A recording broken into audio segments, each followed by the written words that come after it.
Hi everyone, Tyler here from TW-Waytek. Today we're going to be talking about how to use the search capabilities in Power App Studio. So let's get started.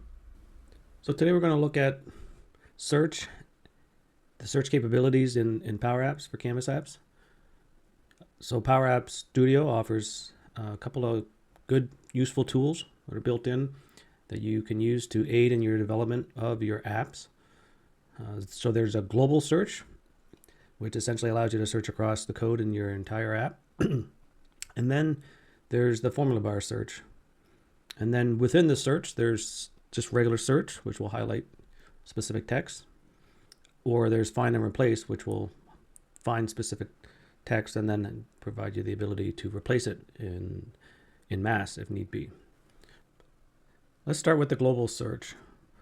So I have this app from a previous blog and video I did. It has 3 screens, and then for data sources, it has Azure Blob, 2 SQL tables, and then 2 collections. So the global search you can access on the left-hand side in the navigation, and this will search the code for your entire app. There is filters and search options that you can utilize. So under the find option, you have 1, 2, 3, 4, 5, 6, 7, 8 different categories that you can filter by. And then under the more search options, you have match case, which if you have upper lower case, it'll match it exactly. Match whole word, which again will utilize the exact whole words, and then use regular expression, which allows you to essentially do searches in relationships to other words, essentially. I haven't really used it, but it's an option.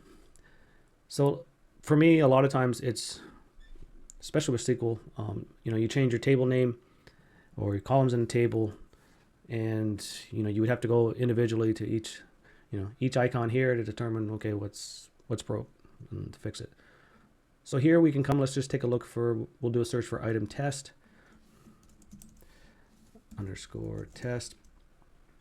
So you can see here the different categories that come up. So like there's data, there's screens.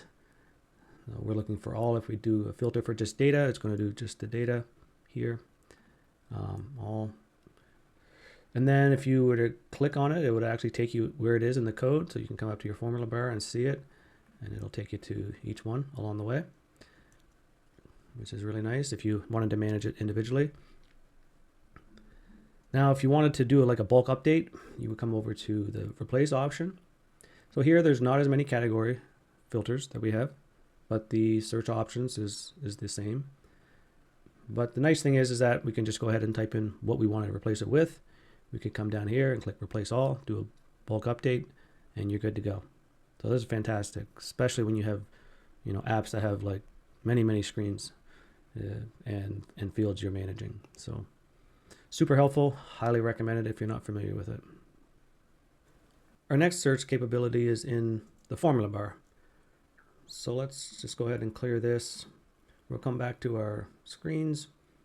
We'll go to our online form screen and go into our formula bar. So here we have all our code for our save button. And if we wanted to go ahead and find something, we can come down here and click find and replace. You can also use the Alt F to bring it up as well. There's different capabilities here too. All right, so we can just take a look at, time item. Item test. So here there's 3 of 9. You can do the similar filter categories here, so you can match text or upper lower, and then you can navigate directly to them throughout the formula bar.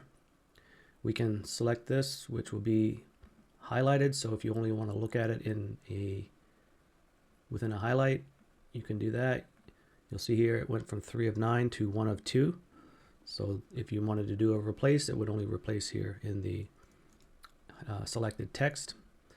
And then for the replace, If so, there are five. So, or I'm sorry, there's 9 here. So if we wanted to replace it with something else, if you click this, it's only going to do the one at a time. If you click this, it will update them all at once. And that will be only for the code in your formula bar. So it won't be anywhere outside. You would have to go to either another button or another part of your app, that specific component, and do the same thing if you wanted to do the same thing for across the entire app. So in order to do it all across your app, we would have to do it like we did before in the global search. But that's it. Those are our 2 search options, but they're both very helpful. I use them all the time, so highly recommend it. And happy coding. For more information on this video and more, make sure to visit my website at TW-Waytek.com. I'll make sure to leave a link in the description below. So that concludes my video. Thank you for watching, and be sure to subscribe to my channel to get all the latest technology tips, and to visit my website at TW-Waytek.com, where you'll find even more tips and tricks. Have a great rest of your day, and I'll see you in the next one.